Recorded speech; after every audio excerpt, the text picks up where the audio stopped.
नमस्कार दोस्तों। आज आप सभी के सामने अपने चैनल कहानी संग्रह के माध्यम से यही सच है कहानी मनु भंडारी जी की भाग 1 लेकर हाजिर हूँ। सामने आंगन में फैली धूप सिमटकर दीवारों पर चढ़ गई और कंधे पर बस्ता लटकाए नन्हे नन्हे बच्चों के झुंड दिखाई दिए तो एकाएक ही मुझे समय का आभास हुआ। घंटा भर हो गया यहाँ खड़े खड़े और संजय का अभी तक पता नहीं। झुंझलाती सी मैं कमरे में आती हूँ। कोने में रखी मेज पर किताबें बिखरी पड़ी हैं, कुछ खुली कुछ बंद। एक क्षण मैं उन्हें देखती रहती हूँ, फिर निरुद्देश्य सी कपड़ों की अलमारी खोलकर सरसरी सी नज़रों से कपड़े देखती हूँ। सब बिखरे पड़े हैं। इतनी देर यूं ही व्यर्थ खड़ी रही, इन्हें ही ठीक कर लेती, पर मन नहीं करता और फिर बंद कर देती हूँ। नहीं आना था तो व्यर्थ ही मुझे समय क्यों दिया। फिर यह कोई आज की बात है। हमेशा संजय अपने बताए हुए समय से 2-3 घंटे देरी करके आता है और मैं हूँ कि उसी क्षण से प्रतीक्षा करने लगती हूँ। उसके बाद लाख कोशिश करके भी किसी काम में अपना मन नहीं लगा पाती। वह क्यों नहीं समझता कि मेरा समय बहुत अमूल्य है। थीसिस पूरी करने के लिए अब मुझे अपना सारा समय पढ़ाई में ही लगाना चाहिए, पर यह बताऊँ कैसे, समझाऊँ कैसे। मेज पर बैठकर मैं फिर पढ़ने का उपक्रम करने लगती हूँ, पर मन है कि लगता ही नहीं। पर्दे के ज़रा सा हिलने से दिल की धड़कन बढ़ जाती है और बार बार नज़र घड़ी के सरकते हुए कांटों पर दौड़ जाती है। हर समय यही लगता है, वह आया वह आया। तभी मेहता साहब की 5 साल की छोटी बच्ची झिझकती सी कमरे में आती है। आंटी, हमें कहानी सुनाओगी? नहीं, अभी नहीं, पीछे आना, मैं रुखाई से जवाब देती हूँ। वह भाग जाती है। यह मिसेस मेहता भी एक ही हैं। यूँ तो महीनों शायद मेरी सूरत नहीं देखती, पर बच्ची को जब तब मेरा सिर खाने को भेज देती हैं। मेहता साहब तो फिर भी कभी कभी 8-10 दिन में खैरियत पूछ ही लेते हैं, पर वे तो बेहद अकड़ू मालूम होती है। अच्छा ही है, ज़्यादा दिलचस्पी दिखाती तो क्या मैं इतनी आज़ादी से घूम फिर सकती थी। खट खट खट, वही परिचित पदध्वनि। तो आ गया संजय। मैं बरबस ही अपना सारा ध्यान पुस्तक में केंद्रित कर लेती हूँ। रजनीगंधा के ढेर सारे फूल लिए संजय मुस्कुराता सा दरवाजे पर खड़ा है। मैं देखती हूँ, पर मुस्कुराकर स्वागत नहीं करती। हंसता हुआ वह आगे बढ़ता है और फूलों को मेज पर पटक कर पीछे से मेरे दोनों कंधे दबाता हुआ पूछता है, बहुत नाराज़ हो? रजनीगंधा की महक से जैसे सारा कमरा महकने लगता है। मुझे क्या करना है नाराज़ होकर, रुखाई से मैं कहती हूँ। वह कुर्सी सहित मुझे घुमाकर अपने सामने कर लेता है और बड़े दुलार के साथ थोड़ी उठाकर कहता, तुम ही बताओ क्या करता। कालेटी में दोस्तों के बीच फंसा था, बहुत कोशिश करके भी उठ नहीं पाया। सबको नाराज़ करके आना अच्छा भी नहीं लगता। इच्छा होती है कह दूँ तुम्हें दोस्तों का ख्याल है, उनका बुरा मानने की चिंता है, बस मेरी ही नहीं, पर कुछ कह नहीं पाती। एक टक उसके चेहरे की ओर देखती हूँ। उसके सांवले चेहरे पर पसीने की बूंदें चमक रही हैं। कोई और समय होता तो मैंने अपने आंचल से इन्हें पोंछ दिया होता, पर आज नहीं। वह मंद मंद मुस्कुरा रहा है। उसकी आंखें क्षमा याचना कर रही हैं, पर मैं क्या करूँ। तभी वह अपनी आदत के अनुसार कुर्सी के हत्थे पर बैठ के मेरा गाल सहलाने लगता है। मुझे उसकी इसी बात पर गुस्सा आता है। हमेशा इसी तरह करेगा और फिर दुनिया भर का लाड़ दुलार दिखाएगा। वह जानता जो है कि इसके आगे मेरा क्रोध टिक नहीं पाता।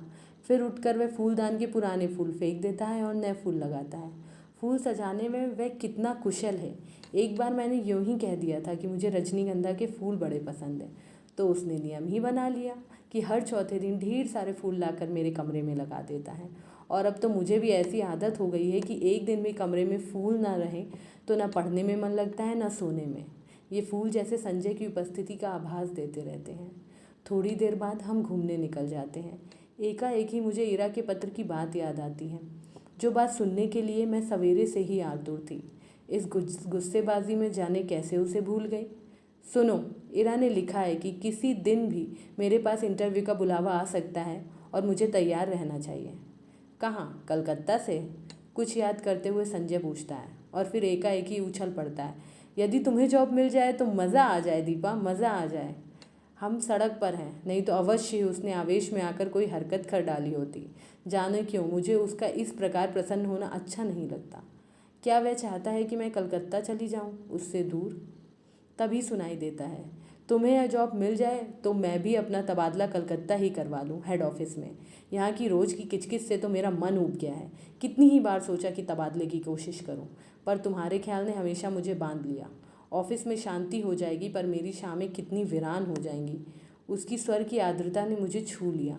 एकाएक ही मुझे लगने लगा कि रात बड़ी सुहावनी हो चली है। हम दूर निकलकर अपनी प्रिय टेकरी पर जाकर बैठते हैं। दूर दूर तक हल्की सी चांदनी फैली हुई है और शहर की तरह यहाँ का वातावरण धुएं से भरा हुआ नहीं है। वह दोनों पैर फैलाकर बैठ जाता है और घंटों मुझे अपने ऑफिस के झगड़े की बात सुनाता है और फिर कलकत्ता जाकर साथ जीवन बिताने की योजनाएं बनाता है। मैं कुछ नहीं बोलती, बस एकटक उसे देखती रहती हूँ। जब वह चुप हो जाता है तो बोलती हूँ, मुझे तो इंटरव्यू में जाते हुए बड़ा डर लगता है। पता नहीं कैसे क्या पूछते होंगे। मेरे लिए तो ये पहला मौका है। वह खिलखिलाकर हंस पड़ता है। तुम भी एक मूर्ख हो, घर से दूर यहाँ कमरा लेकर आकर रहती हो, रिसर्च कर रही हो, दुनिया भर में घूमती फिरती हो और इंटरव्यू के नाम से डर लगता है, क्यों? और गाल पर हल्की सी चपत जमा देता है। फिर समझाता हुआ कहता है, और देखो, आजकल ये इंटरव्यू आदि तो सब दिखावा मात्र होते हैं, वहाँ किसी जान पहचान वाले से इन्फ्लुएंस डलवाना जाकर। पर कलकत्ता तो मेरे लिए एकदम नई जगह है। वहाँ इरा को छोड़कर मैं किसी को जानती भी नहीं। अब उन लोगों की कोई जान पहचान हो तो बात दूसरी है। असहाय सी मैं कहती हूँ, और किसी को नहीं जानती। फिर मेरे चेहरे पर नज़रें गड़ाकर पूछता है, निशीत भी तो वहीं है? होगा, मुझे क्या करना है उससे? मैं एकदम ही भन्नाकर जवाब देती हूँ। पता नहीं क्यों मुझे लग ही रहा था अब वह यही बात कहेगा। कुछ नहीं करना, वह छेड़ने के लहजे में कहता है और मैं भड़क पड़ती हूँ। देखो संजय, मैं 1000 बार तुमसे कह चुकी हूँ कि उसे लेकर मुझसे मजाक मत किया करो। मुझे इस तरह का मजाक ज़रा भी पसंद नहीं। वह खिलखिलाकर हंस पड़ता है, पर मेरा तो मूड ही खराब हो जाता है। हम लौट पड़ते हैं। वह मुझे खुश करने के इरादे से मेरे कंधे पर हाथ रख देता है। मैं झपट कर हाथ हटा देती हूँ। क्या कर रहे हो? कोई देख लेगा तो क्या कहेगा? कौन है यहाँ जो हमें देख लेगा?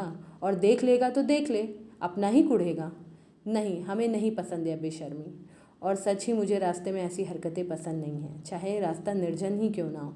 पर है तो रास्ता ही, फिर कानपुर जैसी जगह। कमरे में लौटकर मैं उसे बैठने को कहती हूँ, पर वह बैठता नहीं, बस बाहों में भरकर एक बार चूम लेता है। यह भी जैसे उसका रोज़ का नियम है। वह चला जाता है। मैं बाहर बालकनी में निकलकर उसे देखती रहती हूँ। उसका आकार छोटा होते होते सड़क के मोड़ पर जाकर लुप्त हो जाता है। मैं उधर ही देखती रहती हूँ, निरुद्देश्य सी, खोई सी। फिर आकर पढ़ने बैठ जाती हूँ। रात में सोती हूँ तो देर तक मेरी आंखें मेज पर लगी रजनीगंधा के फूलों को ही निहारती रहती हैं।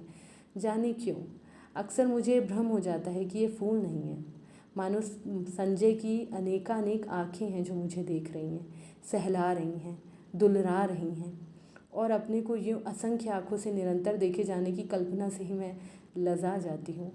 मैंने संजय को भी एक बार ये बात बताई थी तो वह खूब हंसा था और मेरे गालों को सहलाते हुए उसने कहा था कि मैं पागल हूँ, निरा मूर्ख हूँ।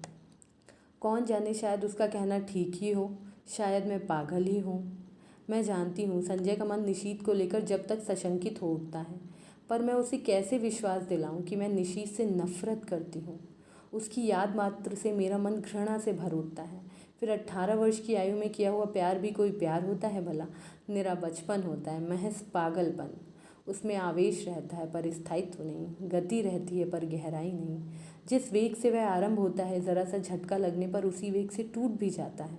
और उसके बाद आहों, आंसुओं और सिसकियों का एक दौर, सारी दुनिया की निस्सारता और आत्महत्या करने के अनेकानेक संकल्प, और फिर एक तीखी घृणा। जैसे ही जीवन को दूसरा आधार मिल जाता है, उन सबको भूलने में एक भी दिन नहीं लगता। फिर तो यह सब ऐसी बेवकूफ़ी लगती है जिस पर बैठकर घंटों हंसने की तबीयत होती है। तब एकाएक ही इस बात का एहसास होता है कि ये सारे आंसू, ये सारी आहें उस प्रेमी के लिए नहीं थी, वरन जीवन की उस रिक्तता और शून्यता के लिए थी जिसने जीवन को नीरस बनाकर बोझिल कर दिया था। तभी तो संजय को पाते ही मैं निशीत को भूल गई। मेरे आंसू हंसी में बदल गए और आहों की जगह किलकारियाँ गूंजने लगीं। पर संजय है कि जब तब निशीत की बात को लेकर व्यर्थ ही खिन्न सा हो उठता है। मेरे कुछ कहने पर वह खिलखिला अवश्य पड़ता है, पर मैं जानती हूँ वह पूर्ण रूप से आश्वस्त नहीं है। कैसे बताऊँ कि मेरे प्यार का, मेरी कोमल भावनाओं का, भविष्य की मेरी अनेकानेक योजनाओं का एकमात्र केंद्र संजय ही है। ये दूसरी बात है कि चांदनी रात में किसी निर्जन स्थान में पेड़ तले बैठकर भी मैं अपनी थीसिस की बात करती हूँ या वह अपने ऑफिस की मित्रों की बातें करता है या हम किसी और विषय पर बात करने लगते हैं। पर इस सब का यह मतलब तो नहीं कि हम प्रेम नहीं करते। वह क्यों नहीं समझता कि आज हमारी भावुकता यथार्थ में बदल गई है। सपनों की जगह हम वास्तविकता में जीते हैं। हमारे प्रेम को परिपक्वता मिल गई है, जिसका आधार पाकर वह अधिक गहरा हो गया है, स्थायी हो गया है। पर संजय को कैसे समझाऊं ये सब? कैसे समझाऊं कि निशीथ ने मेरा अपमान किया है, ऐसा अपमान जिसकी कचोट से मैं आज भी तिलमिला जाती हूँ। संबंध तोड़ने से पहले एक बार तो उसने मुझे बताया होता कि आखिर मैंने कौन सा अपराध कर डाला था जिसके कारण उसने मुझे इतना कठोर दंड दे डाला। सारी दुनिया की भर्त्सना, तिरस्कार, परिहास और दया का विष मुझे पीना पड़ा। विश्वासघाती नीच कहीं का। और संजय सोचता है कि आज भी मेरे मन में उसके लिए कोई कोमल स्थान है। छी, मैं उससे नफरत करती हूँ और सच पूछो तो अपने को भाग्यशाली समझती हूँ कि मैं एक ऐसे व्यक्ति के चंगुल में फंसने से बच गई जिसके लिए प्रेम महज एक खिलवाड़ है। संजय, यह तो सोचो कि यदि ऐसी कोई भी बात होती तो क्या मैं तुम्हारे आगे, तुम्हारी हर उचित अनुचित चेष्टा के आगे ये आत्मसमर्पण करती, तुम्हारे चुंबनों और आलिंगनों में अपने आप को यूं बिखरने देती। जानते हो, विवाह से पहले कोई भी लड़की किसी को इन सब का अधिकार नहीं देती, पर मैंने दिया। क्या केवल इसीलिए नहीं कि मैं तुम्हें प्यार करती हूँ, बहुत बहुत प्यार करती हूँ। विश्वास करो संजय, तुम्हारा मेरा प्यार ही सच है। निशीथ का प्यार तो मात्र छल था, भ्रम था, झूठ था। परसों मुझे कलकत्ता जाना है। बड़ा डर लग रहा है, कैसे होगा, क्या होगा।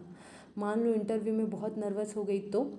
संजय को कह रही हूँ कि वह भी साथ चले, पर उसे ऑफिस से छुट्टी नहीं मिल सकती। एक तो नया शहर, फिर इंटरव्यू। अपना कोई होता तो बड़ा सहारा मिल जाता। मैं कमरा लेकर अकेले रहती हूँ, यूँ अकेले घूम फिर भी लेती हूँ। तो संजय सोचता है मुझ में बड़ी हिम्मत है, पर सच बड़ा डर लग रहा है। बार बार मैं मान लेती हूँ कि मुझे नौकरी मिल गई और मैं संजय के साथ वहाँ रहने लगी हूँ। कितनी सुंदर कल्पना है, कितनी मादक। पर इंटरव्यू का भय मादकता से भरे इस स्वप्न जाल को छिन्न भिन्न कर देता है। काश संजय भी किसी तरह मेरे साथ चल पाता। धन्यवाद दोस्तों। ये था भाग 1, कहानी यही सच है का। इसके भाग 2 और भाग 3 को जल्द ही मैं अपने चैनल के माध्यम से आप सभी के बीच में लेकर आऊँगी। अगर आपको मेरी कहानी पसंद आई हो तो चैनल को सब्सक्राइब करें, वीडियो को लाइक करें और शेयर करें। Thank you so much.